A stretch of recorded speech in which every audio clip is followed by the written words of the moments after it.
O verdadeiro homem de bem é aquele que pratica a lei de justiça, de amor e caridade na sua maior pureza. Se interroga a sua consciência sobre os próprios atos, pergunta se não violou essa lei, se não cometeu o mal, se fez todo o bem que podia, se não deixou escapar voluntariamente uma ocasião de ser útil, se ninguém tem o que se queixar dele. Enfim, se fez aos outros aquilo que queria que os outros fizessem por ele. Tem fé em Deus, na sua bondade, na sua justiça e na sua sabedoria. Sabe que nada acontece sem a sua permissão e submete-se em todas as coisas à sua vontade. Tem fé no futuro e por isso coloca os bens espirituais acima dos bens temporais. Sabe que todas as vicissitudes da vida, todas as dores, todas as decepções, são provas ou expiações, e as aceita sem murmurar. O homem, possuído pelo sentimento de caridade e de amor ao próximo, faz o bem pelo bem, sem esperar recompensa, paga o mal com o bem, toma a defesa do fraco contra o forte e sacrifica sempre o seu interesse à justiça. Encontra sua satisfação nos benefícios que distribui, nos serviços que presta, nas venturas que promove, nas lágrimas que faz secar, nas consolações que leva aos aflitos. Seu primeiro impulso é o de pensar nos outros antes que em si mesmo, de tratar dos interesses dos outros antes que dos seus. O egoísta, ao contrário, calcula os proveitos e as perdas de cada ação generosa. É bom, é humano, é benevolente para com todos, sem distinção de raças nem de crenças, porque vê todos os homens como irmãos. Respeita nos outros todas as convicções sinceras e não lança o anátema aos que não pensam como ele. Em todas as circunstâncias, a caridade é o seu guia. Considera que aquele que prejudica os outros com palavras maldosas, que fere a suscetibilidade alheia com o seu orgulho e o seu desdém, que não recua à ideia de causar um sofrimento, uma contrariedade, ainda que ligeira, quando a pode evitar, falta o dever do amor ao próximo e não merece a clemência do Senhor. Não tem ódio, nem rancor, nem desejos de vingança. A exemplo de Jesus, perdoa e esquece as ofensas e não se lembra senão dos benefícios, porque sabe que será perdoado conforme houver perdoado. É indulgente para as fraquezas alheias, porque sabe que ele mesmo tem necessidade de indulgência e se lembra destas palavras do Cristo: aquele que estiver sem pecado, atire a primeira pedra. Não se compraz em procurar os defeitos dos outros, nem a pô-los em evidência. Se a necessidade o obriga a isso, procura sempre o bem que pode atenuar o mal. Estuda suas próprias imperfeições e trabalha sem cessar em combatê-las. Todos os seus esforços tendem a permitir-lhe dizer amanhã que traz em si alguma coisa melhor do que na véspera. Não tenta fazer valer o seu espírito, nem os seus talentos, às expensas dos outros. Pelo contrário, aproveita todas as ocasiões para fazer ressaltar as vantagens dos outros. Não se envaidece em nada com a sua sorte, nem com os seus predicados pessoais, porque tudo quanto lhe foi dado pode ser retirado. Usa, mas não abusa dos bens que lhe são concedidos, porque sabe tratar-se de um depósito, do qual deverá prestar contas, e que o emprego mais prejudicial para si mesmo que poderá lhes dar é pô-los ao serviço da satisfação de suas paixões. Se nas relações sociais alguns homens se encontram na sua dependência, trata-os com benevolência e bondade, porque são seus iguais perante a Deus. Usa sua autoridade para erguer-lhes a moral, e não para os esmagar com seu orgulho, e evita tudo quanto poderia tornar mais penosa sua posição subalterna. O subordinado, por sua vez, compreende os deveres de sua posição e tem o escrúpulo de procurar cumpri-los conscientemente. O homem de bem, enfim, respeita nos seus semelhantes todos os direitos que lhes são assegurados pelas leis da natureza, como desejaria que os seus fossem respeitados. Esta não é a relação completa das qualidades que distinguem o homem de bem, mas quem quer que se esforce por possuí-las, estará no caminho que conduz às demais. Olá, amigos do canal Espiritualidade. Esse belíssimo texto parece que descreve uma pessoa que jamais conhecemos. Eu mesmo, quando leio esse texto, sempre reflito que vários desses itens nem sempre eu consegui atender de forma precisa, de forma adequada. Em muitos deles eu reflito em minhas ações passadas, nos erros que cometi, nos erros que até hoje, às vezes, a gente acaba cometendo, e sempre penso o quão distante eu estou desse ideal do homem de bem.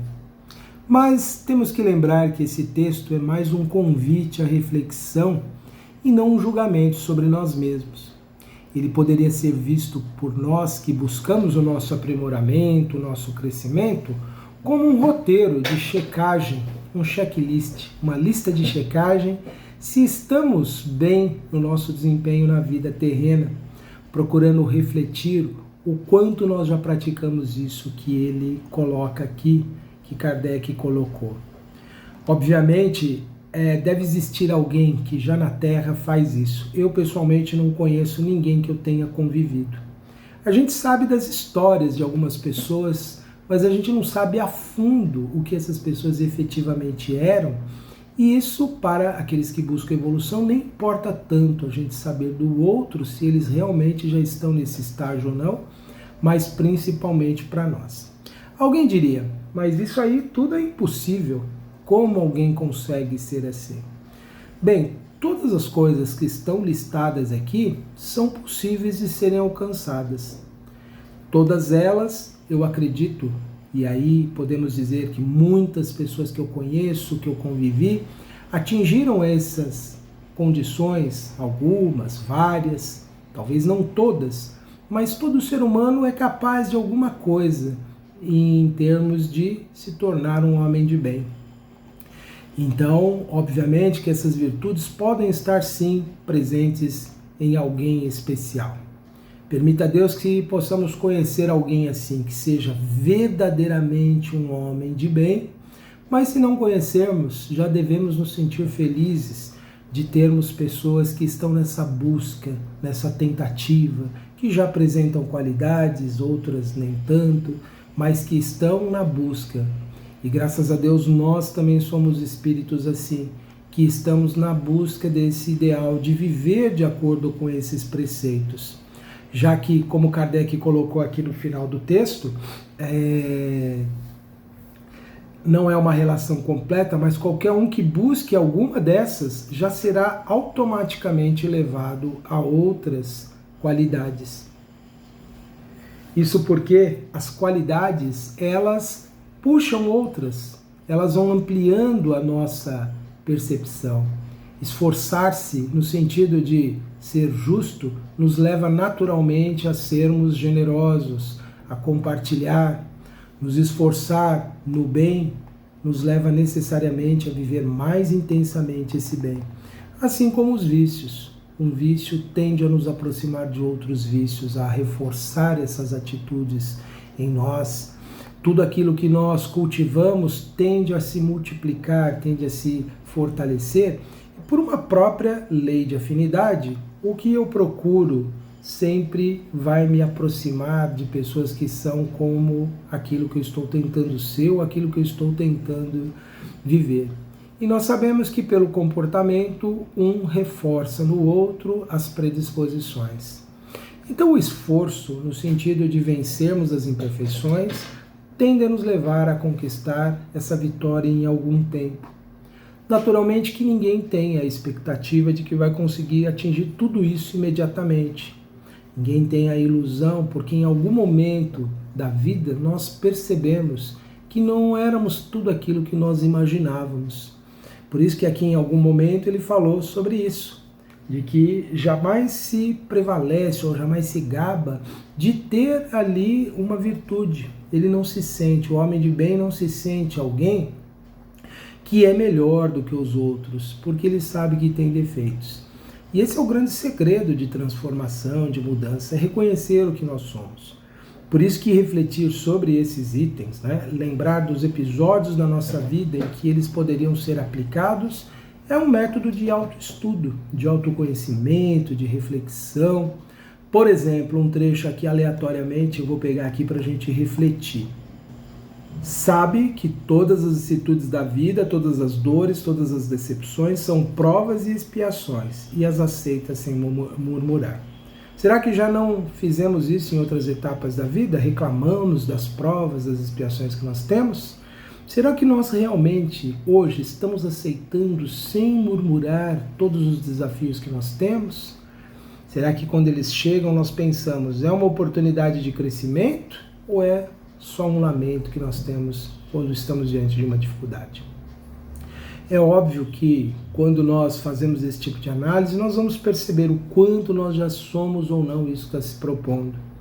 Será que nós aceitamos tudo mesmo sem reclamar ou no íntimo tem essa reclamação porque o nosso entendimento ainda não concorda realmente com a ideia de que a vida terrena é composta por provas e expiações? Cabe-nos a reflexão. E por aí nós podemos fazer essa análise aqui em todas as situações.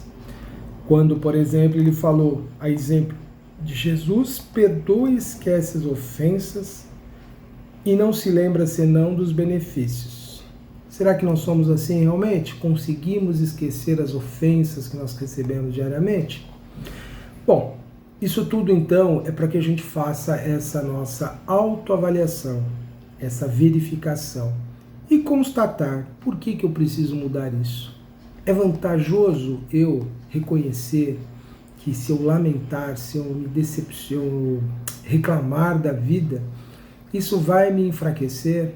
Ou é vantajoso eu pensar que se eu não reclamar e pensar que as coisas, embora possam não me agradar, elas são oportunidade de desenvolver minhas qualidades, o meu valor, de fazer algo maior em mim, se apresentar?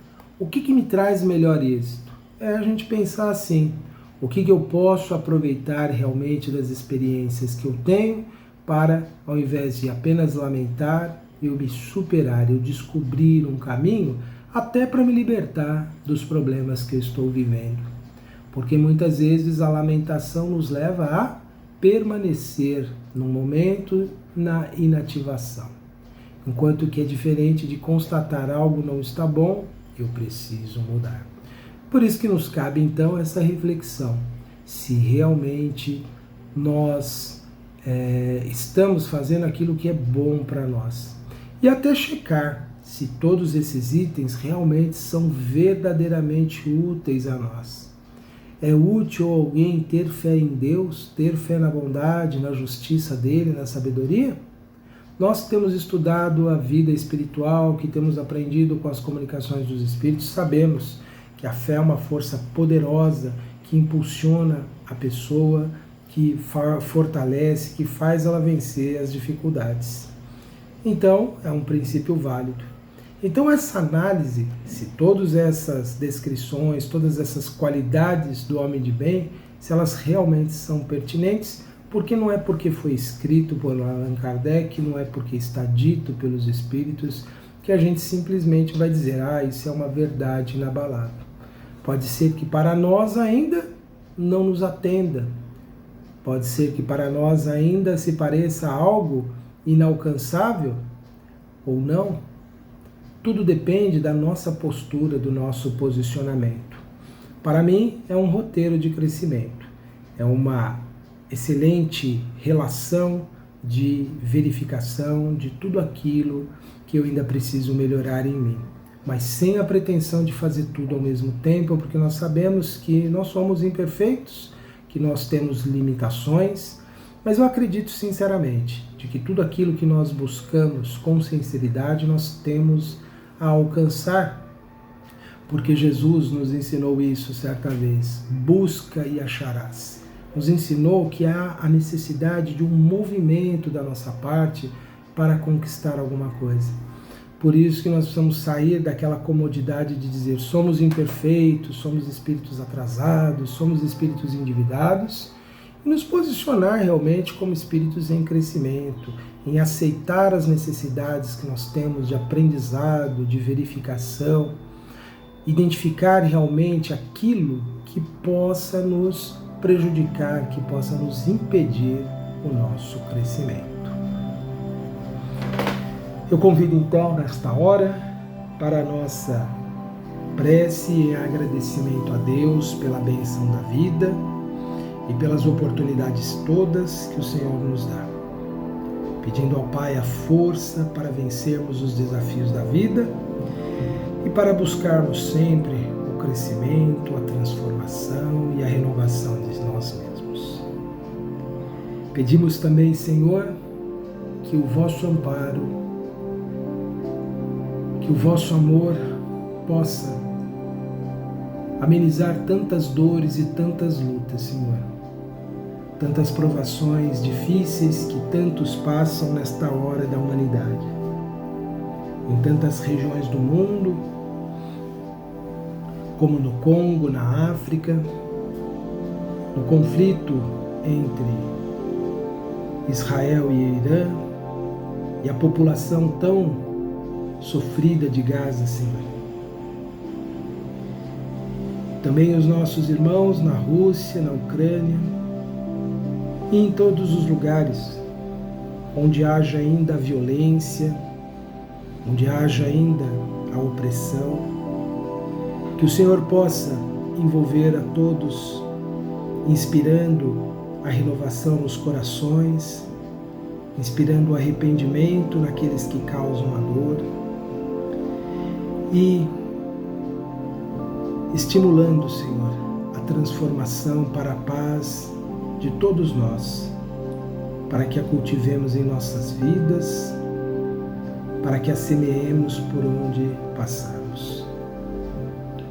Pai de infinita misericórdia, que possa todo o nosso planeta ser envolvido na onda de amor, de paz, de renovação, para que a humanidade se desperte das suas ilusões, de suas vaidades, de seu orgulho, e que todos possam trabalhar pelo progresso comum, pensando no bem de todos. Que as lições que temos aprendido, Senhor, possam nos tocar mais profundamente, produzindo em nós mudanças, transformações.